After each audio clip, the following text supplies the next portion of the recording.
वत्तक़ू रब्बकुमुल्लज़ी ख़लक़कुम मिन नफ़्सिन वाहिदा व ख़लक़ मिन्हा ज़ौजहा व बस्स मिन्हुमा रिजालन कसीरन व निसाअ वत्तक़ुल्लाहल्लज़ी तसाअलून बिही वल अर्हाम इन्नल्लाहा काना अलैकुम रक़ीबा।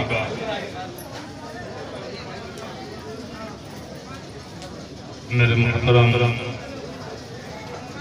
यकीनन बहुत ही मुक़द्दस महफ़िल है कि नबी अकरम सल्लल्लाहु अलैहि वसल्लम की एक अज़ीम सुन्नत हम सब निकाह पे अमल करने के लिए यहाँ बैठे हुए हैं। मैं इस निकाह के मौके पर अपने दिल की गहराइयों से मैं मुफ्ती साहब को मैं दुआ भी देता हूँ कि अल्लाह रब्बुल इज़्ज़त इनकी ज़िंदगी को खुशियों से भर दे और इस निकाह को अल्लाह रब्बुल इज़्ज़त इनके लिए भी और दोनों ख़ानदानों के लिए अल्लाह सुकून और राहत का ज़रिया बनाए। निकाह हो उससे पहले बहुत मुख्तसर तौर पर दो चार बातें मैं आपके सामने रखने की कोशिश करूँगा। बहुत ही मुख्तसर तौर पे मैं अपनी बात ख़त्म करूँगा, बहुत लंबी बात नहीं करूँगा। मैं उमूमी तौर पे अपने सामने बैठे हुए हज़रात से भी मुखातब हूँ, ख़ुसूसियत के साथ मैं अहले इल्म से मुखातब हूँ और सबसे अहम चीज़ कि मैं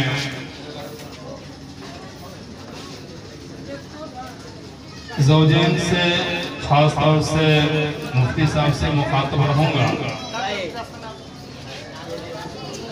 अल्लाह से दुआ करें अल्लाह रब्बुल इज़्ज़त इस रिश्ते में अल्लाह दुनिया की हर भलाई रखे और एक बेहतरीन ज़िंदगी अल्लाह रब्बुल इज़्ज़त दोनों को अता फरमाए। मेरे मुहतरम, अल्लाह रब्बुल इज़्ज़त ने मर्द और औरत की फितरत में एक दूसरे से कशिश, रग़बत, उन्स और मोहब्बत रखी है। यकीनन मर्द के दिल में औरत की तरफ और औरत के दिल में मर्द की तरफ जो एक मक़नातीसी कशिश है, ये तख़लीक़ी और फितरी है। यही वजह है कि जब हज़रत आदम अलैहिस्सलाम अपने तख़लीक़ के बाद बहुक्म रब्बी नेमतों की जगह यानी जन्नत में मुक़ीम हुए तो बेशुमार नेमतों के बावजूद, अनगिनत सहूलतों के बावजूद भी जन्नत अच्छी नहीं लगती थी और उन्हें तन्हाई इस कदर डसने लगी कि जन्नत उसमें लहलहाते पेड़ पौधे, मज़ेदार फल, खुश रंग और खुशबूदार फूल, दिल लुभाती हुई नहरें और आँखों को मसरूर करने वाले सोने, चांदी और हीरे जवाहिरात से मुज़य्यन महल सब के सब एक अजीब से लगने लगे। और इन तमाम नेमतों के बावजूद हज़रत आदम अलैहिस्सलाम तलाश करने लगे, किसी एक ऐसे साथी की तलाश करने लगे जिससे उनकी तन्हाई दूर हो सके, अकेलेपन से नजात मिल सके। तो अल्लाह रब्बुल इज़्ज़त ने उनकी फितरी ख्वाहिश की तकमील के लिए उनके बाएं पसली से हज़रत हव्वा अलैहिस्सलाम को पैदा किया और फिर इस रिश्ते को मुहतरम, पाकीज़ा, मुक़द्दस और हलाल बनाने के लिए रब्बुल आलमीन ने हज़रत आदम अलैहिस्सलाम का निकाह हज़रत हव्वा अलैहिस्सलाम से फरमाया। यही वो पहला जोड़ा है जिसे शौहर और बीवी का दर्जा मिला। इंसानी तमाम रिश्तों में सबसे मजबूत और सबसे करीबी रिश्ता शौहर और बीवी का रिश्ता होता है। यही वो रिश्ता है जिससे तमाम रिश्ते वजूद में आए और शौहर और बीवी का रिश्ता ऐसा नाजुक है, ऐसा मजबूत रिश्ता है कि आप अंदाजा करें कि एक ही लफ्ज के जरिए ये रिश्ता वजूद में भी आता है और एक ही लफ्ज पर इख्तिताम पजीर भी हो जाया करता है।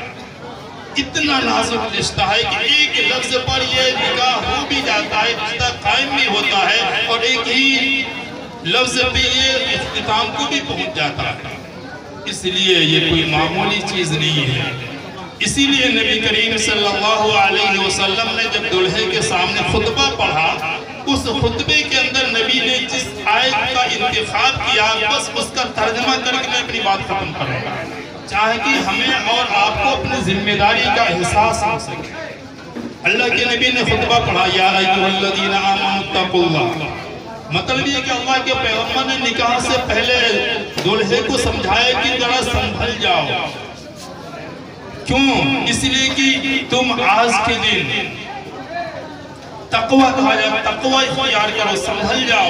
इसका माना यह है कि गांव में, देहात में, खेतों के बीच में जो रास्ता होता है, जैसे मेड़ और पगडंडी बोलते हैं, पगडंडी को इस तरह कोई पगडंडी हो जिसके दाएं तरफ भी झाड़ियां हों, उसके बाएं तरफ भी झाड़ियां हों, और उस पगडंडी पे आपको चलना हो और वो इतना पतला हो कि बगैर दामन समेटे चलना मुश्किल हो जाएगा। बहुत गौर कीजिएगा इस मेरे जुमले पर। जब ऐसे हालात हो कि उस पगडंडी पे हमें चलना हो और बिल्कुल चलना मुश्किल हो, तो इंसान क्या करता है? कभी दाएं झुकता है, कभी बाएं झुकता है। क्यों? ताकि कोई कांटा मेरे दामन से उलझ न जाए, मैं किसी कांटे से उलझ न जाऊं। पूरी कोशिश होती है कि नहीं होती है? अल्लाह के पैगम्बर ने यही बताया कि सुनो, आज तुम्हारे सर पे एक जिम्मेदारी दी जा रही है। अब इस जिम्मेदारी को निभाने के लिए आपको झुकना पड़ेगा, और इस तरह झुकना पड़ेगा कि कभी आप कोशिश करेंगे कि मैं किसी से न उलझूं, मुझसे कोई उलझने न पाए। ये तक़वा इख्तियार करने के लिए नबी ने निकाह के महफिल में ये दुल्हे को तालीम दी। इस तरीके से जिंदगी गुजारा जाए कि कभी माँ की मोहब्बत के सामने झुका जाए, कभी बीवी की मोहब्बत में झुका जाए, कभी भाइयों के एहतराम में झुका जाए। अपने बैलेंस को कायम करके रिश्ते को निभाने की कोशिश किया गया। दूसरी बात, आप लाख कोशिश करें, रास्ता चल रहे हैं, दोनों तरफ झाड़ियां हैं, कोशिश के बाद भी कोई न कोई कांटा छुप जाता है। होशियारी किया है इंसान की, अक्लमंदी किया है, कोई कांटा चुभ गया, कोशिश तो की थी कि कुछ भी ना हो, कोई कांटा दामन से लगने ना पाए, लेकिन कांटा चुभ गया, तब उसमें होशियारी किया है, इंसान उस कांटे को अपने जिस्म से निकाल कर बाहर कर ये तो करता है। फिर इंसान जख्म पे मरहम लगाता है, तो 2-4 दिन नहीं गुजरते हैं कि वो जख्म ऐसा अच्छा होता है, ऐसा अच्छा होता है कि अगर उसी इंसान से पूछे कि कहाँ कांटा लगाता, वो दाग भी नहीं बचता। अल्लाह के पैगंबर कहना ये चाहते हैं, ऐसे जिंदगी गुजारने में पूरी कोशिश करें कि मैं किसी से उलझूंगा नहीं, मुझसे कोई उलझने ना पाए, पूरी कोशिश करें। लेकिन फिर भी इंसान है, एक परिवार को लेकर चलना है, कोई बात हो जाए तो दिल से निकालना। जैसे कांटे को निकालने से कांटे के जख्म अच्छा हो जाता है, ऐसे उस बात को दिल में न रखें और उस बात को दिल से निकालना, नजरअंदाज करना सीखे, रिश्ते महफूज हो जाएंगे।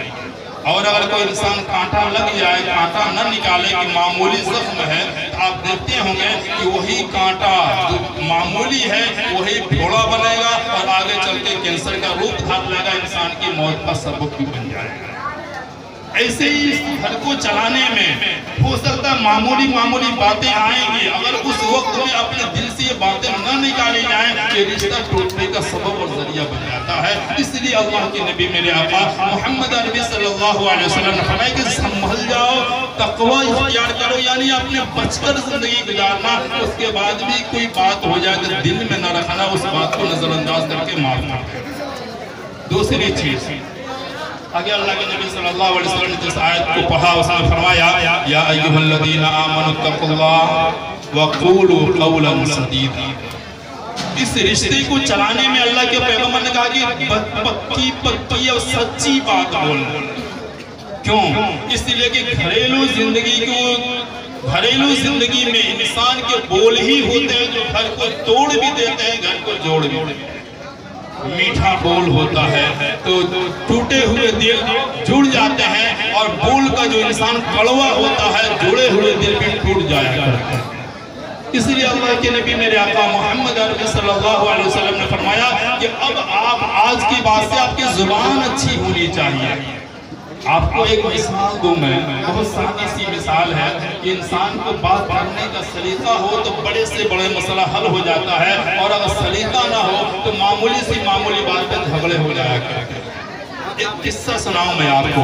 पहले जमाने में एक बादशाह था, उसने ख्वाब देखा। ख्वाब क्या देखा कि मेरे आगे के जितने दांत हैं सब गिर गए।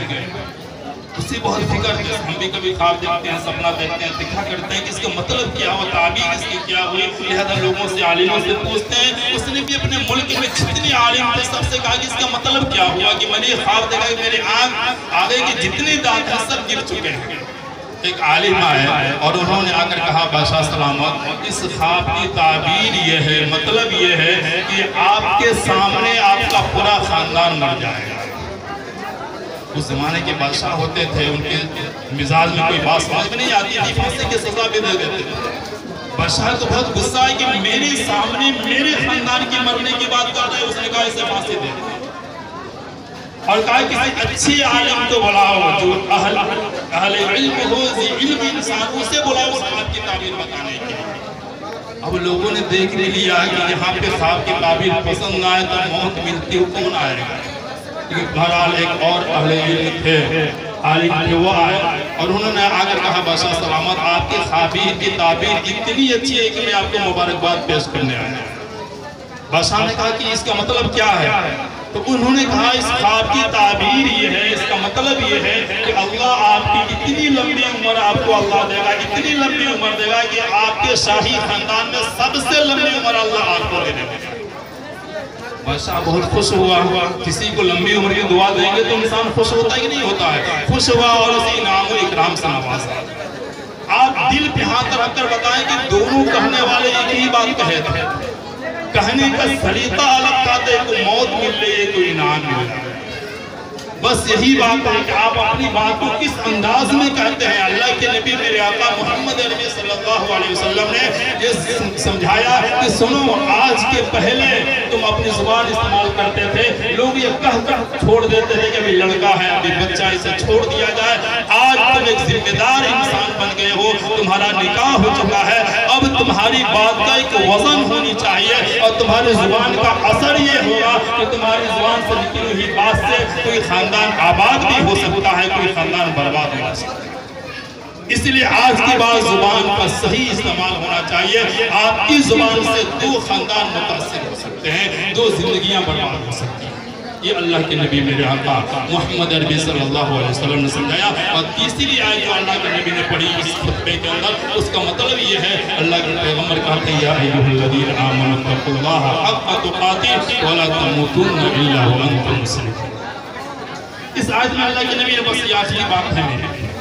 अल्लाह के नबी ये कहना चाहते हैं कि देखो, निकाह का मौका है, खुशी का मौका है, खानदानी रस्म रिवाज होंगे, कुछ पुराने रीत और रिवाज चले आ रहे हैं, कुछ नए लोगों से जुड़कर नई रस्में तुम्हारे अंदर आएंगी। इन खुशी में मगन होकर तुम अपने ईमान का सौदा न कर लेना।